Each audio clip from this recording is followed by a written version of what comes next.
get it. Working Title Podcast. You know what I mean? It's probably real odd seeing this face in front of the camera for doing one of these because this really ain't my neck of the woods. But, we're going to try something new out. First things first, make sure you follow us on all socials, at Working Teapot on Instagram, Twitter, Working Title on YouTube. Make sure you like, comment, share, subscribe. Hopefully from now on, not hopefully, for sure from now on, it's your host, Big Twan the Teflon Don, Big Gucci Twan, Simply Twan the Icon. And we got a special guest in the building. Bringing my first interview in with none other than, how should I address you? Coco da Don, because you a man of many names. Okay. Yeah. Okay. Coco J da Don is in the building. How you doing today? I'm good. God is good. Travel wasn't too bad up here. I know this ain't your neck of the woods. Yeah, just Baltimore traffic was a little different. I know you don't be up here often. How do it feel coming up here? A lot of people come up here, they feel eerie. So I went to Towson. Yeah. So it's not really necessarily the same thing, but it's the same highway. Oh, it's a difference. Ain't lots of big But difference. I'm also used to a city, so yeah, I find my way around. I feel that. Okay. So, yeah. And you're originally from D.C.? I'm originally from Prince George's County. Okay. I did a lot growing up in both. Okay. So I went to school in the city, spent time in VA, spent time in... Well, I'm sorry to hear that. I know, me too. I love VA, though. I do. I've never heard nobody ever say that. No. So both of my parents are from, that area of Virginia. And so, I go to church out there. I like to shop at the malls out there. Okay. But, when you from the real DMV, Nova is not that bad. Oh, I can't really because I'm right at, the National Harbor. That's probably the only thing I will say I like in the DMV. Outside of that, I don't really be in the DMV too often. So let's get into the questions for real. Okay. So you mentioned you went to Towson. One, that was news to me. I thought remember we met at the Towson Morgan football game. Oh, yeah. So I thought you were just there because it was it was just a move. Yeah, because that's why I was there. I didn't really give a damn about none of the games no, me myself. either. So at the time, I wasn't even, so I went to Towson. Okay, right. But then I dropped out. Be like that. I came back. I dropped out again. It'd be like that. Then I was like, let me try one more time. And I was like, I can't do this. So they say third time's a charm, and it's not always true. And school isn't for everybody, because I tried the school thing myself, left, tried going back, left again, and it's like if you're not really committed to it, especially with all that you do. Yeah. I'm surprised you even gave it as many hands as you did. But that says that that talks about who you are as a person. So we met at the Towson football game. Had a little chit chat for a little bit. So now knowing and learning who you are, I see that you're really into. I can't even really pinpoint what you're into because you're into so much. So I'm kind of going to go category by category. So I want to start with the sports. Okay. I know you're an avid Vikings fan. Die hard. Bleeding the wrong purple, but I respect it. Uh-oh. I respect it. Okay. So kind of talk about your ties to football, because I see you kind of mention, even though he's no longer there, I see you mention Diggs. Seeing you mention at the basketball game the last week. So, without getting too deep into it, okay, we grew up, Vikings fans. My dad, he has always been a Vikings fan, and then he actually got to play on their practice squad before we was even born, and so he was, became even more of a Vikings fan. Yeah. And we just, I don't know, it's just something about it. I'm from the DMV area, but I'm a home team type of girl. But when it comes to football, I think it's just because I was raised loving the purple and gold. So that, and then when Stephon got on the team, it was just pretty cool. Cause he from around the way. Yeah. My dad and his mom and his aunt actually grew up around the same area, so that connection, I was just I became even more of a fan because you're from around the way. I don't know, and we're just a really big sports family too. We've always all been in sports. My dad played basketball, that got him through college. My sister, everybody played except me. But I've always known I wanted to be in sports. I just didn't know how I could fit in. Now you kind of just umbrellaed over sports in general. Absolutely. So with Stephon coming to going to the Vikings, was that almost like I don't want to say a full circle moment, but was that definitely kind of like you said, more of a reason to be a Vikings fan if you weren't before. For me, yeah, 100%. Because we used to go watch him at Maryland. Like it was like, I know that's not my home team, but it felt like home team hero to me. Like, because you from where I'm from, you play on my team. Like, it don't get no better than this. So, it was definitely a full circle moment. It was just like, wow. Even now, like, he you know, comes home all the time and does things for the community and for, like, the kids and stuff. And it's just like, you know, you still humble, you know, and I really appreciate that about him. So, yeah. That's good. That's good. You know, I will say this about, you know, the DMV. You guys definitely always support your athletes. Yes. Your athletes and rappers. Our athletes and our artists, absolutely. Yes. Because we got legends. We got a lot of legends. Y'all got some legends. Yes. Y'all got some legends. I do want to say that, speaking of legends, I mean, Baltimore's legend, Melo, just announced retirement. I know it's, again, not your neck of the woods, but for us, it's a bittersweet moment. You know, you grew up watching Melo. The powder blue Melo Nuggets jersey went triple platinum in the hood. Everybody probably had a pair of Melos. If you didn't, you probably had a pair of Wavies. If you know, you know. But, you know, like you said, you always wanted to get into sports. And seeing how you are, you just blanketed across all of them. One sport I want to talk about, because, you know, my favorite sport, you know. Let's talk about basketball. Yes. Tell me about your connection to Shakira Austin and the Washington Mystics. I only threw that name out there because that's my girl. I love watching her play. I swear, every time it's a Mystics game, I post something. He be like, I love her so much. Love her. Kind of similar situation. Like, she's from here. She played against a lot of my friends and stuff. She went to Riverdale. Like, she went to the schools that, you know, my friends went to, and she played for coaches that I'm close with, and she played against my sister, and now she plays for a team that's part of an organization that I work for, and it's just, that's super, super crazy. But yeah, so as it relates to like basketball and like DC basketball, I just kind of got my foot in the door because I knew, like I said, I wanted to be in sports, and I am an entertainer. So I was trying to figure out how I can, you know, be in sports but also still be a personality. So I'm still trying to figure that out. I feel like ultimately I would end up wanting to do sideline reporting or, you know, maybe broadcasting. But as of like right now, I really work for the Wizards, part of their entertainment department, which is super, super cool. It opens a lot of doors for a lot of other things, and you make super great connections. I get to network. I get to be around the sport that I love. I love it. And then also, like, I'm a diehard Minnesota Vikings fan, but I'm a diehard Washington Mystics fan. Like, definitely see you bleeding that red and blue on the socials for sure. Man, if I don't see, if it ain't Jack, it's definitely Coco. Yeah, no, I love them. So you mentioned you work for, you know, the Wizards entertainment, you know, department, I guess, for lack of better words. So is that how you singing at the game kind of came about? Actually, no, I sung first before I started working for Monumental. Again, connections, like that's the good part about the DC area is like a lot of the people that you know are working in like fields that you want to work in, if that makes sense. So I just had new people who, you know, were a part of bringing in singers for games, and I auditioned. I got it. This was like 3 years ago, maybe.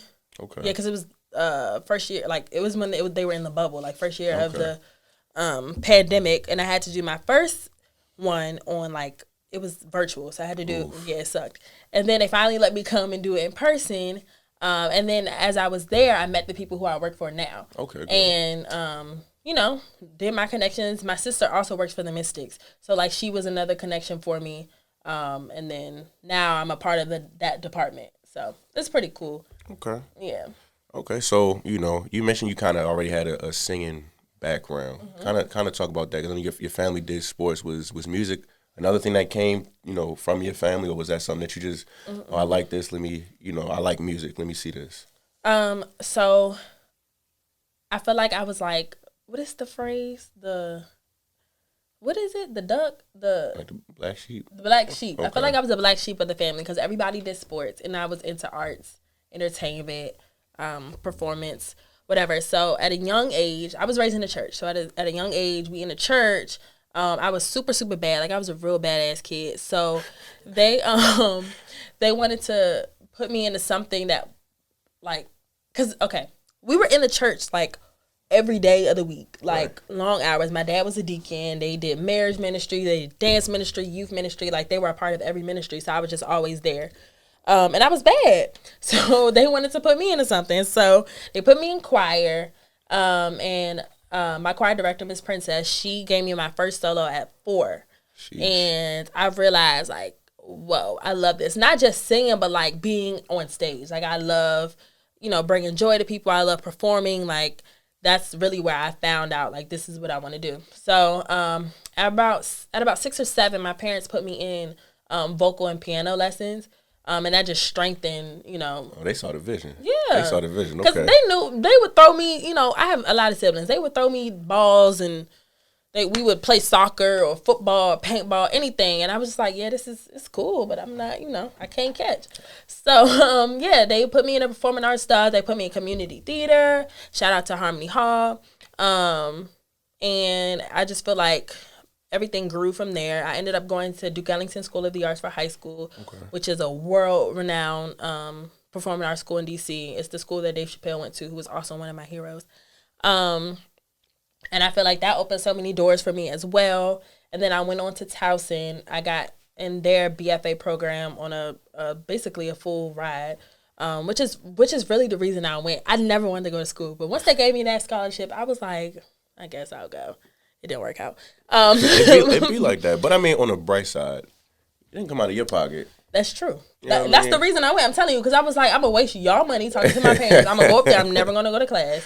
I'm not going to eat in the dining hall because that's just not me. Nobody does that. That's not real college. So, yeah, I'm not a schoolgirl. But, yeah, and I always, the thing I always tell people is, like, I've always believed in myself. Like, I'm a very visual person. I could, like, see myself doing certain things, and I'll just do it. Like, I don't wait for nobody. I don't want to, like, I'm super, super goal-oriented, and I feel like I have my hand in a lot of different things. Acting, singing, hosting, comedy, sports. Like, I really feel like I do a lot, but this question is a little long. You got a lot going on. I don't put myself in the box, though. Like, I don't believe in it. I feel like I could do everything. Like, look at people like Will Smith or Queen Latifah, Jamie Foxx. Yeah, like, if they can do it, why can't I? I understand. So, we kind of want to stick with the music a little bit. Mm-hmm. I saw this, maybe a couple weeks ago. Actually, before I get to that, I do want to ask. So, with music, doing your own music, is that something you still focus on, or you still kind of just touching everywhere? So I had this conversation with a person who was like a mentor to me, and they were telling me I probably should start focusing on just one thing. And I don't necessarily agree with that, but I understand where they were coming from. And I've been learning more and more about myself, and I know that my passion is entertainment, like, as a whole. As an industry, yeah. It's industry. Like, that's my passion. It's hard to focus on one thing. It really is. And then I got a lot going on in my mind. Like, I just can't focus on one thing. So, and I also have learned more and more about myself that I love making music. I love being in the studio. I love instruments and producing and being around that. But I don't necessarily know if I enjoy singing live. So if I do pursue my music career, which I'm working on an album right now, I'm actually heading out to LA in a couple weeks to work with some producers out there, which I'm really excited about. But I want my music out there. I can see my music in, like, soundtracks or on the radio, but I don't necessarily see myself putting on a concert. I feel that. And that could just be, where I'm at right now. I could just need some work on, stage presence or whatever. But I also just got back from a vocal cord injury. And sometimes it's kind of hard for me to keep my stamina when I'm live. Like, I just did a live show, which was amazing. But yeah, because that was the joint. You posted it, but I think it was like end of April, right? Like somewhere around between the 21st, 25th. Yeah. Because I was out of town. I told you, I was like, I would have came and supported, but it was an amazing show. But like, it was a short set. It was like a 30-minute set. But like afterward, I worked up to it. Like I rehearsed and worked up to it. But afterward, I was just so drained. And I feel like because I do so much, I don't want to always feel like that after doing a show. Yeah. I'd rather do some things that are a little bit more fulfilling, but also fun for me. But I also feel good afterward, if that makes any sense. But I could just be in a weird space right now. I don't know. Yeah, I mean, it might come with the reps. Who knows? Yeah. So you said you're going out to L.A. to work Yeah. on your album. Kind of just, and if I don't want to spoil anything, because I know you work on the album. Is there anybody right now? Doesn't matter where they are in music. Is anybody you would want to work with? Like 100%. I don't care what kind of rep she get. I would love to work with Chloe Bailey. Rap wise, I would love to work with Wale. Do it for the home team. I just okay. love I feel him like, so bad. I feel y'all. I think y'all would mesh. Y'all would mesh very good on the song together. Tell him again. Tell him again. Well, I mean, Wale, if you listening, you know what I mean. Coco, right here. Come back to the crib. Record y'all a nice little track. Then that blow up. Y'all do y'all little EP, collab album, couple of visuals, and just tell him your boy did. Your boy helped put it together. That's all I want. You know what I mean? Couple. I love him so bad. Couple dollars on the side. I ain't asking for much. I know you got it. What we could do, we could talk some sneaker stuff. Come holler at me. We could do some sneaker stuff on, Lost Souls. So it's up to you. Oh. Get at me. You know what I mean? Whether you message me or the page, but. Okay. So Wale. Yeah, the Wale, Chloe Bailey. I would love to work with Ari Lennox again. More hometown people. She also went to Duke Ellington. That weren't at the same time, were y'all? No. Okay. Stuff like that always pop out. Like, oh yeah, Lamar and Kodak went to elementary school together. No, that's crazy. It's like her, Zendaya, and Kehlani. They all grew up together. That's crazy to me. But yeah, I would love those three right now. Probably, I could see myself really working with. Okay. Yeah. Okay, so kind of to transition, you mentioned the Harmony Hall. Is that like, did you have a knack or a love for acting before that, or was that kind of like that kind of helped you spearhead into that realm of entertainment? So initially, my love was music. Right. My parents, like I said, I was bad. My parents realized like she has to put her energy into something. So, and I would like be in my room, playing with Barbies, or I would be in the room putting on like a show for like my teddy bears and my baby dolls and stuff. I would watch like musicals. I'm a Disney kid real bad. So I would watch like Disney and like act out everything. And they were like, is this something that you like? Is this something that you want to do? And I was like, absolutely. Elementary school, they had like little plays and stuff. And I always wanted to do it. I always got cast. And they were like, we should work on strengthening this if this is something that you really want to do. Because shout out to my parents. They always have made sure if we love something or we were passionate about something that they, invested in that for all of us. So I really do appreciate them for that. But yeah, I think once I finally got to Harmony Hall and I did like their plays there, or even just work with like a few coaches or whatever, it definitely helped me performance-wise with stage presence. But it also helped. I love theater because it's an escape, and I also love storytelling. Like I love being able to,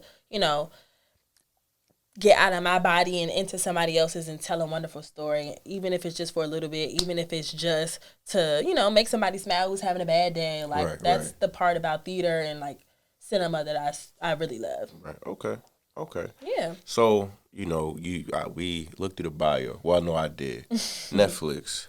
BET. Talk about the work that you've done with those networks, because that's not like you don't just come across people who could just throw that out there. No. My name is in the credits, or my face is here. I've been a part of this, that, and the other. I've been to the Netflix or whatever. Listen, I'm blessed to be able to. I told myself when I left school, I said I will not be idle. Like I refuse to sit in the house and not do nothing and feel sorry for myself. I don't ever see myself working like a 9 to 5, working for the man. Like I want to work for myself. So I said I'm gonna go out here and I'm gonna get it. I don't know how, but I'm gonna get it. So there are these casting websites called Actors Access. Pretty scary. Actors Access. There's a whole bunch of different casting websites or whatever, but I saw this one. Actually, I was on Clubhouse for this one. Oh, Lord. I know. I was on Clubhouse, which if you're an artist and you are looking for gigs, go on Clubhouse. They do auditions all the time. And this was during the pandemic, so they did Clubhouse auditions, which I'm thinking, okay, it's BS. Like, it's not for real. Especially with what Clubhouse, the stigma Clubhouse had around it. But you have to be on the right side of Clubhouse. Definitely. So I went on to this one casting. I just joined, and they were doing auditions. And I had monologues, like, in my back pocket, because I've been studying forever. So I was like, you know what? I'm going to audition. So I got on there, I auditioned, they loved it. They asked me for my email, sent me, callbacks and all of that, like ASAP. I did the callback, I got the role. They told me like when they would start filming, which was like a week after that. And I was nervous because I didn't know where they were filming. And I was like, I don't know how I'm going to be able to get to, I'm thinking LA, Atlanta. I don't know how I'm going to be able to get out there next week. But they were like, we're filming in DC. I was like, oh, this is perfect. So, then I realized the production company who was doing it, which is Octech Productions, they are really good friends with my mentor, Tracy Jade. So, and he's seen me work before. I did a show with her, and he came to that show. But I never spoke to him or anything. But he was like, I remember you from that show, which was amazing to me as well. And I got that gig. It's called the Delronda Big 50, the Delronda Hood Story. Okay. And that's on BET. It's on BT Plus and all of that. But that was a super, super just random. It was like 11 o'clock at night. I'm on Clubhouse. It just happened. And from there, like, it built my resume. And I was around, industry people. So they have a couple of different production companies in the DMV. Megamind is one. Octech. I can't think of this other one. But anyway, they're like sister companies. They work together. They're casting directors. We become like super close. If there's ever a casting, they'll send it to me. So that's the one thing about like this area of production is because it's so small, like everybody knows everybody and they'll send me things. So to go off of that, for the Netflix gig, one of the casting directors knew me from high school. She was a teacher there, but she also knows Chuck and Bree, who are the head of Octech. So they sent me this casting for, it said Fever. And I know that Fever is a production company, but I wasn't really familiar with it. And then I got like all the information, and I saw Netflix at the top, and I saw Bridgerton, and I'm like, they're not trying to cast me for Bridgerton. But it was a Netflix production. It was just Bridgerton live. So I did their what was it called? Bridgerton, the Queen's Ball. My peoples went to that. Yeah, it was a live show. We did it from April to August. It was amazing. And it was live, which is what I like to do. I was, raised in theater. So, like, that was kind of my thing. But also, I was able to improvise. Every day I could be a different character. You could interact with the crowd. So, it was a very interesting kind of theater. But, again, I got Fever and Netflix on my resume from that. And I got some super, super dope higher ups who now know me. We had Felicia Rashad come to the show. She loved it. She talked to us afterward. So it was like little things like that let me know I'm kind of on the right path. And even if I'm not in like no Netflix credits, like I got Netflix it's on the resume. credit, you know what I'm saying? And then like somebody gonna call Netflix and be like, "Have y'all ever heard of this?" Yeah, person? but they can call. They can look me up and be like, "Oh yeah, she did Bridgerton live." Mm-hmm. So, okay. Yeah. So I guess maybe one of the last aspects of the entertainment. Modeling, you do a lot in front of that camera. You know what I mean? That's what I'm saying. You might not, you might feel like it when you overwhelmed, but looking and knowing who you are, you do a lot. So talk about kind of like the modeling. Is that if you had to rank it, is it up there with singing or acting? Not for me. I feel like modeling is a way to get in the door. Okay. I think it's just for me. I just wanted to cross New York Fashion Week off my list. And after doing it a couple of times, it was like, okay, you're good at this. Yeah. Why not just keep doing it? But I would prefer to walk than to like pose. Like I'm not necessarily catalog model. I would rather put on some clothes, walk down the runway. Okay. Because like I said, I'm a stage girl. So yeah, that's always been super dope. But I don't think that's something that I would want to do like forever. That was just, I need a little extra change. I know how to. I train with Kiara Bellin, who she was on season 19 of America's Next Top Model. And she got me right real quick, and I got to go to Fashion Week. I got my first time at Fashion Week. I was in 13 shows, so that was crazy. And I was like, dang, kind of talented. And then I wanted to do it again. So I did it again. I got like 6 designers that time. And then the third time I went, I wasn't going to go, but like 2 days before, this designer who I walked for before, she emailed me. And I was like, okay, I'm going to go. So I went, and yeah. But that's not something that I really see myself doing. Now, if that's what God want me to do, I'll figure out how to get back. But yeah, okay, I like to talk. Okay. So we talked about entertainment, and it seemed like the common theme is family, right? Mm-hmm. Your family's been pushing you, supporting you. Which one I want to commend them on that because a lot of parents confuse support with living vicariously through their kids. So what Mm-hmm. your father, Viking stuff didn't work out. Coco or some one of my kids going to be in the league. Somebody Yeah. gonna go to the league, gonna make it past me. Yeah. Um, kind of talk about how they've been, a good support system for you throughout, your journey and the thousand different paths you walk or currently are walking. Okay. My parents are just like they're different. I feel like my parents are just as passionate as I am, and my dad he kind of had a rough childhood, and so I'm not going to say he's living through us, but he wants better for us. And then my mom, she's super super family oriented, so I think for her it's like her mom was also amazing. My grandmother passed away, but her mom was also like very in support of my dreams. Actually, before my grandmother passed, she told my mom, make sure you make my baby a star, talking about me. So, like, I feel like it was just like, it's from higher up generations. My grandfather, he calls me asking me what I got going on. He wants me to sing. Even if it's like, to me, like a little dumb gig, it's not. Like, he'll be like, can you sing at my class graduation? Like, of course I'll do that. So, yeah, I just feel like they've always been super, super,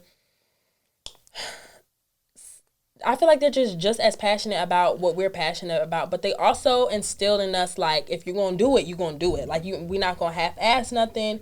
You're not gonna say you're gonna do it and then quit. Like if you're gonna do it, I want you to do it. And I feel like that like pushes me and gets me up. Like my dad right now. I mean, technically, my parents are my managers, because yeah, they get me like the guy who I'm working with when I go out to LA.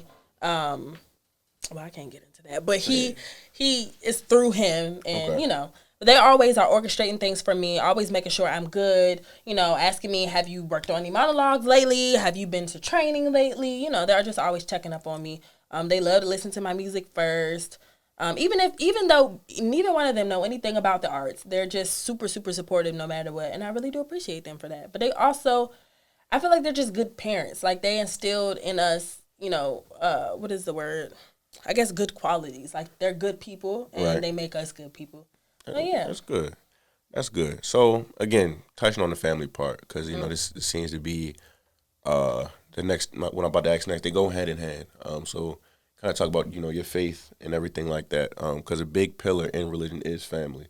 You go to church. Everybody in the church is one big family. You know what I mean? So kind of talk about how your faith in staying grounded again with all you have going on. How do you finding time to or allocating time to focus on your faith like you do? Um, I think because I was born into it, it's just like it's like breathing for me. Like it's like I have to. I know that like everything I do has to be in God's will. I know that I'm nothing without Him.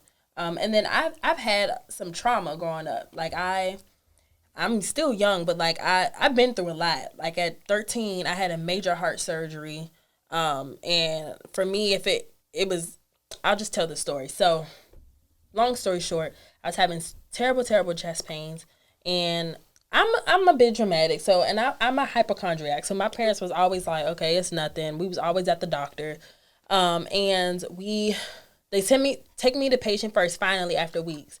And they were like, well, we don't see anything, but we're going to send you to a cardiologist anyway. So I go to the cardiologist. He does all these tests, blah, blah, blah, blah. And he does an ultrasound and he was like, I don't really see much. I don't want you to panic, but I do see a hole in your heart and we're going to have to do a surgery in the You next couple of weeks. You can't say don't panic Right? and tell me it's a hole in my heart at 13. So, right. So I'm like, okay. So we do the surgery like 2 weeks later. And the crazy part about all of that is what was happening with me. There are no symptoms to it. So the only reason I was having chest pains in my head is God wanted me to, make sure. Check on this. Yeah, because there are no symptoms. And basically what the hole was doing was, it's a valve is kind of like open. So the blood was just shooting out to my lungs. And eventually it would have drowned my lungs and I just would have died. And so I was even having like shortness of breath. That's kind of like the only symptom of it. But that's like a symptom of a lot of things. Exactly. So he was like, I don't know what caused you into do this, because this happens. Usually people are like 70 and they just die from it and they don't know. He was like, I don't know how you figured this out, but you know, it was God.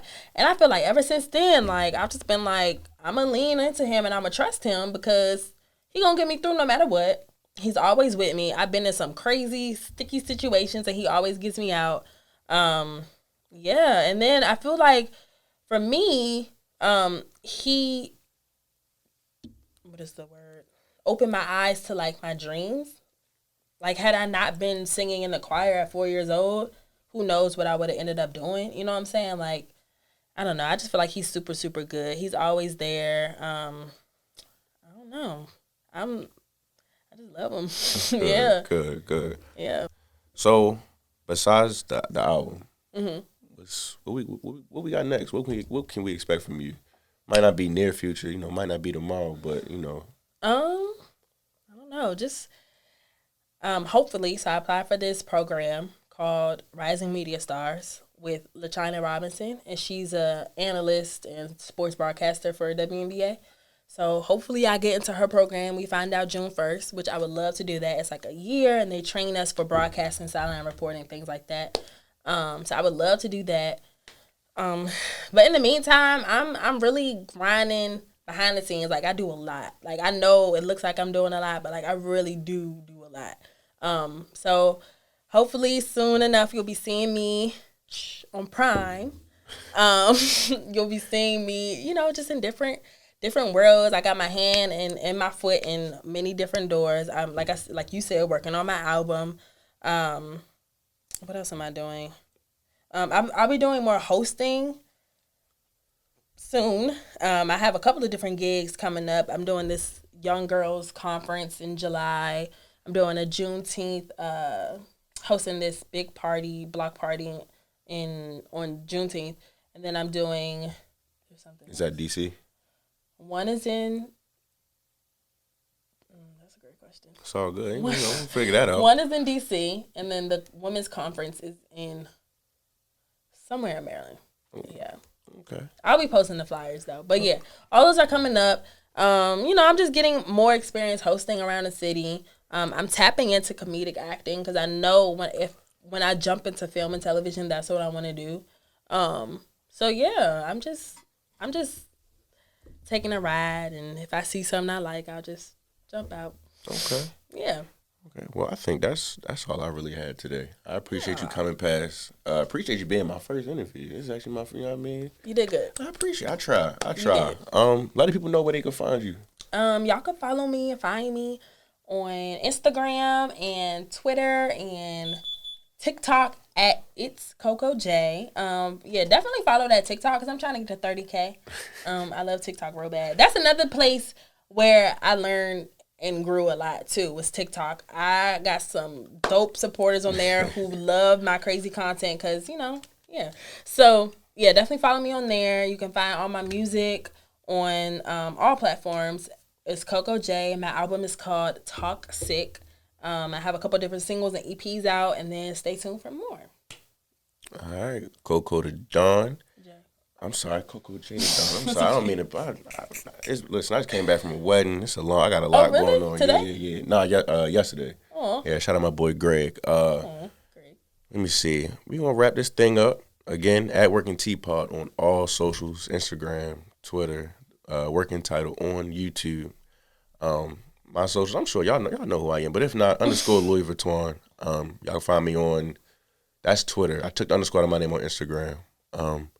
With that being said, like, comment, subscribe, share, tell a friend to tell a friend. Yeah. And we out.